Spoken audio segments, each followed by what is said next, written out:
Welcome to Victoria Rumble Room, an island show that likes to watch across the Salish Sea, across British Columbia, Canada, and the wide world for all the important issues out there. And closer to home, but still off in the distance, and Saanich is my co-host with the most, the Croatian sensation himself, John Jurisic. And Johnny, it appears that Kevin Falcon and BC United got some early coal in their Christmas stocking. No kidding, Robin. This is really quite startling what's happening to that party. Such a big powerhouse party in this province for so many years. As the BC Liberals. Correct. Now struggling. The Abacus poll on the BC provincial scene is out and confirms this.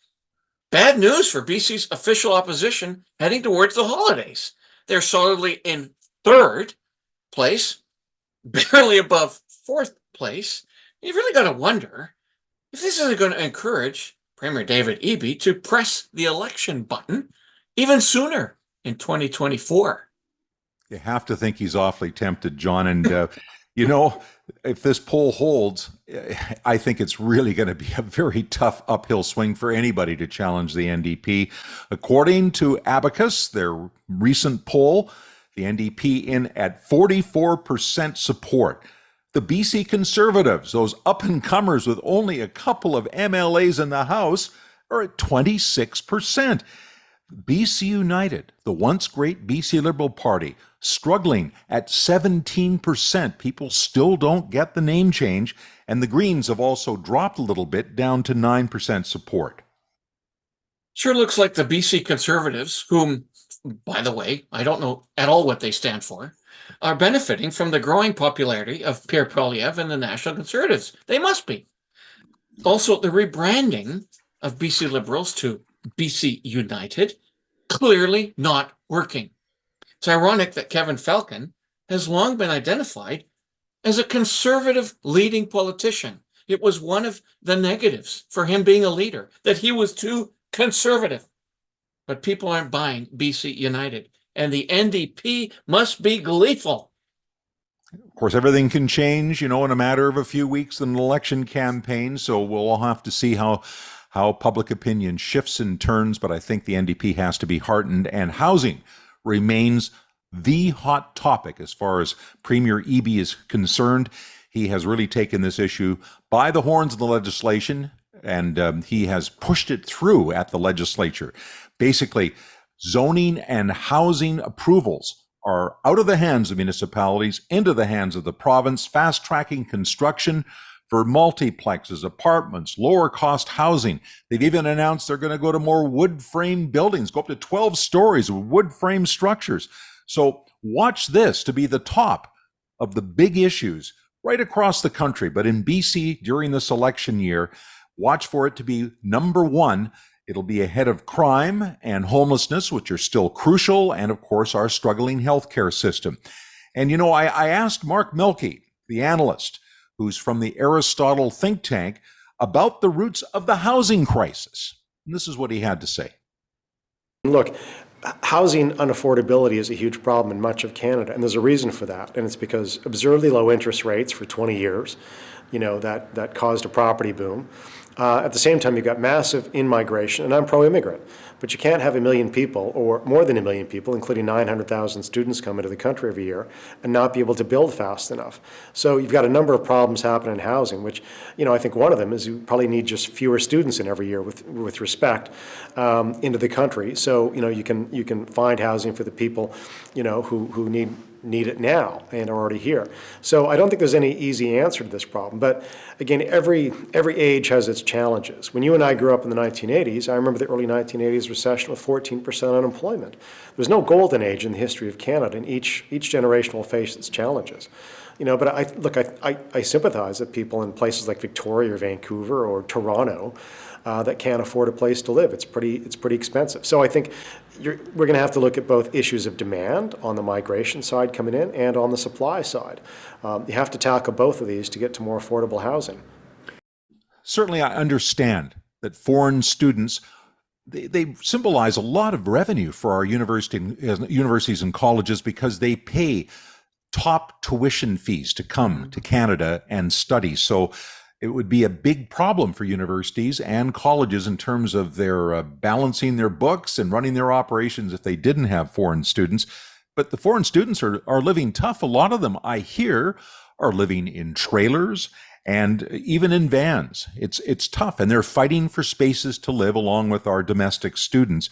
And it's a bad situation overall in Canada right now for younger people to find homes, to build their lives. And, we really need solutions, and we need them now. But Johnny, let's turn from housing now. Let's move to something else that's also important, especially this time of the year: transportation and air transport. Let's get into that. Absolutely, we will. But can't emphasize enough the need for solutions of any kind. I mean, we're just starving. Our population is starving for solutions, and there aren't any. So who knows how that's going to transpire in the brand new year? But certainly in the skies, we know how it's going to transport, because we had a chat with Victoria International Airport's new top executive. Since her arrival in September, Elizabeth Brown has worked hard to build a stronger, better facility here in Victoria as airlines and fly and air operations recover from the pandemic. Sounds like I need to recover from the pandemic. Let's now fly her to the friendly skies and zoom her in. And now, joining us in the Victoria Rumble Room for the very first time is the brand new CEO and president of the Victoria Airport Authority, Elizabeth Brown. Great to have you on the program. Oh, I'm very happy to be here. Nice to meet both you and John for this podcast. Thank you for inviting me. Well, we have so many questions, so this is great. It's a great time of the year to ask, too. You've been on the job for about nearly 4 months' time here, and it's one of the busiest times of the year at the airport, I suspect. So first question out of the shot is, how's business? I know under Jeff Dixon's watch before the pandemic, they're up to about 2 million travelers a year. Are we anywhere close to that now? We're getting pretty close to that. I started the middle of September, and I landed into, a pretty strong airport environment with really good recovery. I think we'll clear 2 million hopefully in the next year or so, but we're still a little bit behind from where we were pre-pandemic. But it's typical of airports across Canada and certainly, around the world. It's all been little bit slow to recover, but we're getting there. Well, that's fabulous. Elizabeth, welcome home. Thank you. Hey, I understand you left the island about 16 years ago, Yeah. and have worked in different capacities for airport operations in Orlando, San Diego, Montego Bay, and sunny Jamaica. So how does it feel coming back to work in a Canadian environment? Is it all pretty familiar, or has there been an adjustment period for this new job you're doing? No, there is certainly a little bit of an adjustment. The airport system that we have here in Canada is quite a bit different than the airport system in the United States. In the United States, most of the airports have some involvement of government, whether it's at the municipal level or at the federal level. There's a lot of government grants and monies that are passed forward into the aviation system. Whereas here is not-for-profit corporate entities here. We are really fiscally responsible for our own, airport environment, airport operations.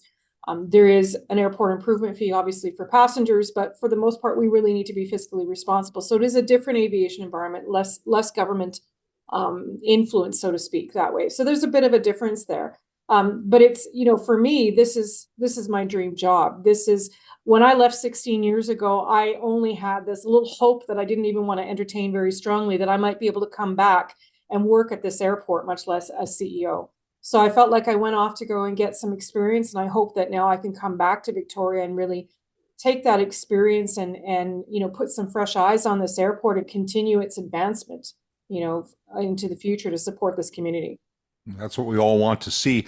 Elizabeth, I'm also readjusting to being back in Victoria. My wife and I left for about 8 years. We went to Vancouver, where we enjoyed the benefits of a bigger airport, a lot of direct flights to and from Canada, the United States, Europe, Asia. It was a pleasure to have all those choices and options of airplanes and airports that you could fly direct to. And we really don't take that for granted now that we're back on the island, where we have so many more connections you have to make. And what we've been noticing post-pandemic is it seems that the airlines are still adjusting in terms of crew allocations. We've had a couple of connection flights canceled at the last minute because they said they didn't have crews for the planes. And that's a terrible problem when you're trying to make connections, especially for longer flights. So what are the airlines telling you at the airport now about their staffing woes? And in your mind, at least, are things improving?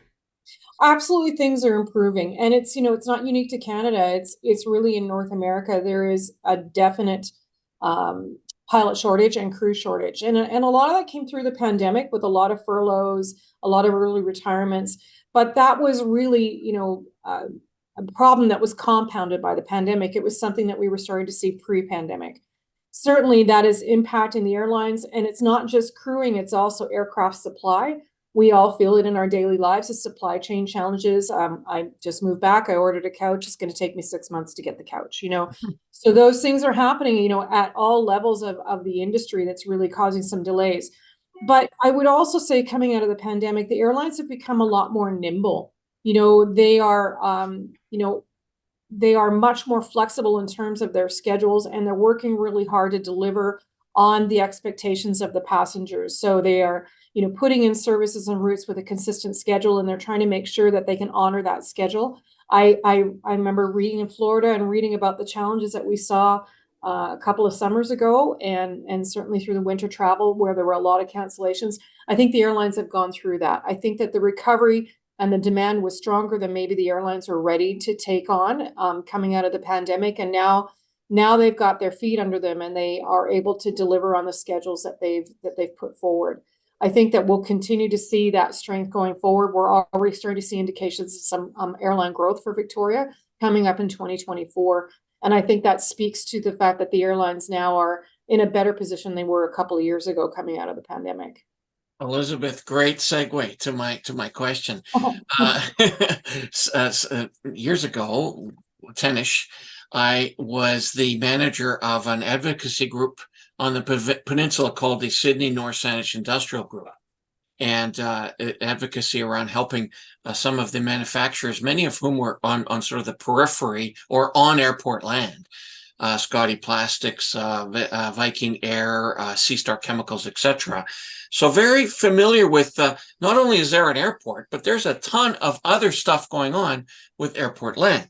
And it's exciting to see so much of that positive activity. You're like a huge economic development driver for the region. There are now distribution centers for Amazon and Sobeys, construction of a new airport hotel near the Pat Bay Highway. So can you talk, please, about the overall airport experience? Is it being improved? And what is your vision for future airport development? What does that look like, please? Well, I really see the development in terms of two areas. One is the land development and meeting the needs of the community and taking advantage of the valuable industrial lands that we have in the area to see the growth of business, which I think is important for the overall community. And the other one is also the passenger experience within the terminal building. So let's just start with that. Through the pandemic, we saw some closures of some locations. Most people would know the sit-down restaurant that's in the pre-security area was closed. But there, the airport was able to take some time to look at master planning and what is it that will be the needs for the future growth of this airport, and have taken a look at the systems. And some of the systems you don't see, it's baggage handling systems, things that are on the airfield, to make sure that we're taking care of this asset and that we are improving the delivery of those services. So you'll really see us focus on that in the next couple of years to make sure that we're serving those needs. But also, and this really speaks to a lot of my background, and I think something that the board of directors was looking for, is the commercial development and maximizing those revenue opportunities, but also making sure that they're delivering on the service to the passengers, specifically in food and beverage. Spinnaker's has recently expanded. They just expanded in the post-security location a couple of weeks ago, and have also extended their hours. So that's going to serve the traveling public. We've identified some needs from additional food and beverage services that would be in the upstairs hold room, where you see our bridges with the jets that are being served from WestJet and Air Canada and out the new Porter Airlines. And so we're looking towards how we can maximize those commercial opportunities to make sure that, when you and I are traveling on a 7 a.m. flight going to Vancouver, we can, get a cup of coffee and some breakfast before we head over. But also, I think there's an opportunity to expand the sense of place that we have on the terminal building, to really take advantage of all these wonderful things that we have on the West Coast. Make sure that from a retail perspective, those items are available for purchase for international visitors who want to have a taste of the Victoria and Vancouver Island before they head home. But also to make sure we have representation of our First Nations. As you're probably aware, we sit on the Wasanich Nations. There's 4 bands. We sit, you know, the airport sits on their traditional lands. And my focus really is to how can we incorporate more First Nations presence throughout the terminal building and take advantage of that for our passengers so that they can also see that proud heritage that we have. From a land development perspective, you know, we really want to focus on our partner that's developing the hotel, as you mentioned, on the Pat Bay Highway. That hotel will be really important for a number of reasons. One is it's going to be short-term, but also an extended stay hotel. So people who are project managers, people who are coming over here to do business will have an opportunity to stay on the peninsula for a longer period of time. It's also a good signal for airlines. You know, when airlines look at the potential of basing an aircraft or moving frequencies of flights, they need to have a place for their crews. And so having a hotel so close to the airport is going and you know, increasing the inventory that is in the Sydney area will be really important message that we send to those airlines as they look at potential increases of services or additional routes that they want to add into the Victoria market. You know, I mentioned the idea of direct flights, which I enjoyed in Vancouver, and I see there are now more direct flights coming out of Victoria Airport, and some big news. Some direct flights have been ongoing to Toronto and Puerto Vallarta. We have WestJet and Air Canada increasing their regular flights, or sometimes twice weekly, but they're increasing the number of places they're flying to directly, which is a big plus. And now we have Porter Airlines flying direct Victoria to Toronto.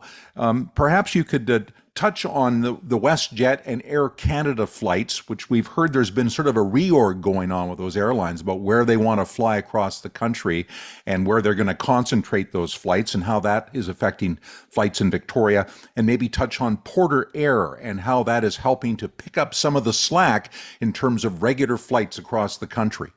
Well, you've done a great job. Clearly, you know lots about air service because you've actually said exactly that. Porter has stepped into the market.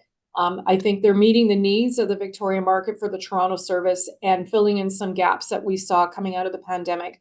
There is strong demand out of Victoria to get to the east for connectivity, whether you might be going to Europe or going to the United States or really just being in the Toronto area. It's a very, very strong and a very important route for us. And both WestJet and Porter and Air Canada are all serving that route now and getting closer to the demand that I think that we have for that market.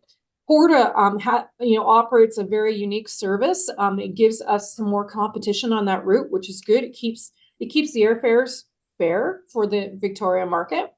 And also, I think we'll see Porter grow in the future. I think the route has been performing very well for us and for them. And I think we'll see them grow those services and possibly add some other destinations in the future, hopefully next year.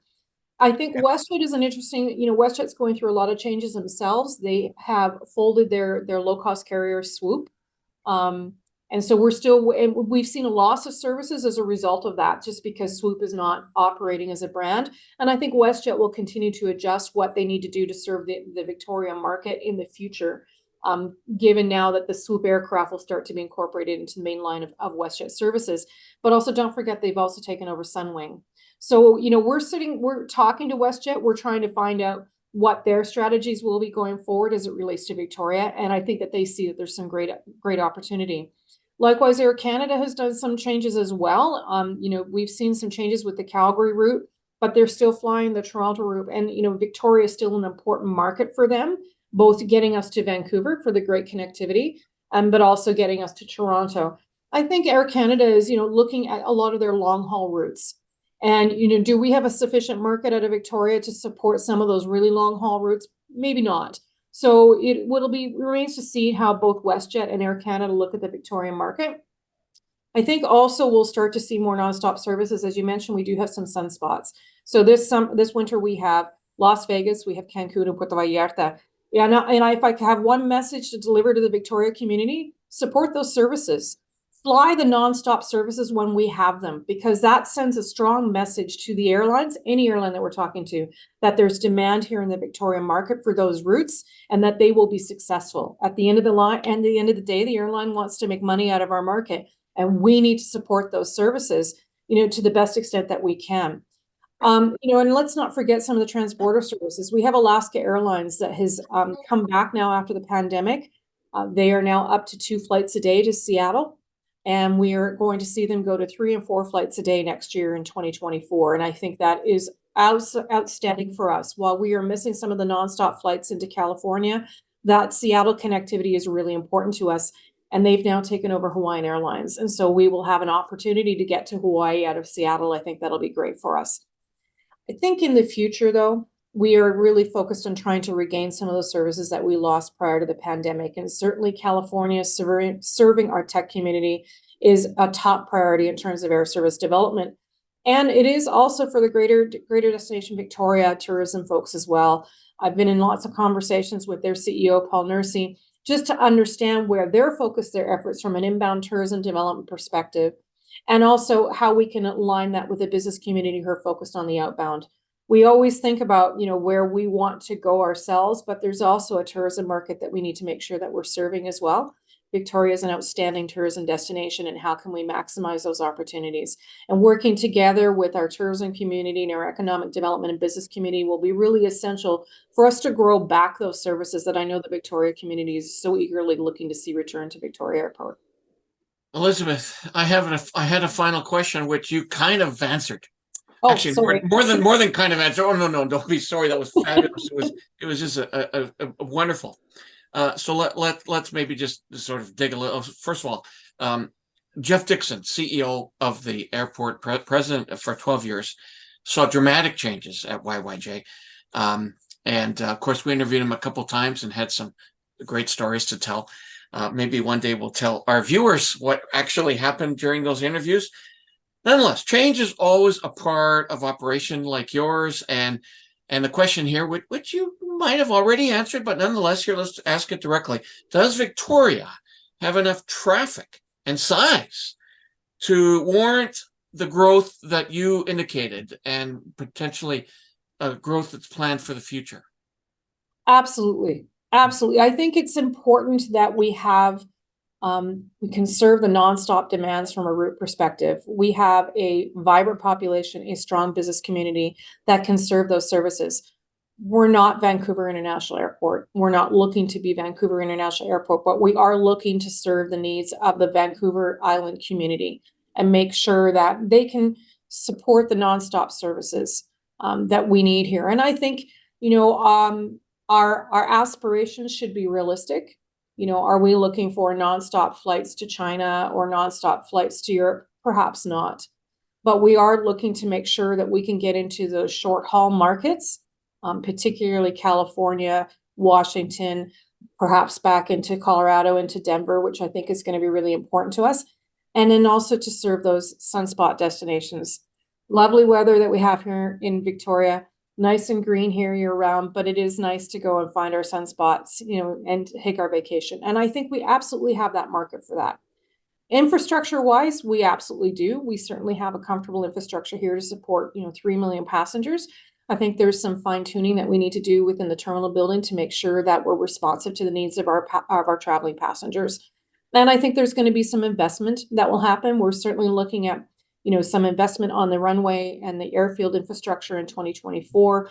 And we're starting to look towards what is that master plan? What is it that we're looking in terms of 5 and 10 years?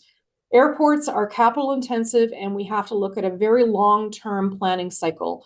So we're really starting to turn our attention to what is it that we're going to need in the terminal building to meet the needs of not only the needs of the traffic, but also the changing needs of the airlines and their aircraft. Great to hear from a fresh face at the helm of our airport authority. I think Elizabeth Brown's going to do a fantastic job. And goodness knows, there's lots of big potential out there. After we talked to her offline, we discussed for a minute or two the possibility of lengthening the runway at YYJ. And of course, this was something that was discussed at YYJ when she was here 16 years ago. It's been a discussion for over 20 years. If we had a longer runway, we could have bigger planes and they can go longer distances and maybe there's more opportunities. And she says this is still being looked at, still being discussed. Possibilities of this taking place are still real, so we'll watch that with interest as well as other developments, and we'll have Elizabeth Brown on. You bet we'll have her on again in the near future. And with that, Johnny, time to wrap up another show. Robin, it's great to wrap up another Rumble Room, but man, it overwhelms me how much stuff we have to talk about all the time. And I think there'll be even more things to talk about in 2024. Anyway, sorry to see Jeff Dixon retire at the airport. Rumble Room has had a lot of fun with him over the years, but now having met Elizabeth Brown, and kind of feels like YYJ is in outstanding hands. I'm really excited about what's ahead for the Victoria International Airport. Excited as well about the over 1.5 million views since we started the Rumble Room 2.5 years ago. Ka-ching, exactly. We really appreciate everyone for their viewership, for their comments, for spreading the word around. And of course, you can do that when you're hanging around the dinner table over the holidays. So do think about spreading the Rumble Room amongst everyone you know, especially the Facebook page, the X page, the YouTube page. And now we have a podcast page. So instead of having to view us, you can actually listen to us. And there's the address below. And we also are on TikTok and Instagram. So we're everywhere. We are all over your internet universe. And for now, I remain your on-air sky pilot, the ace of video podcasting. I'm Johnny Jurisic.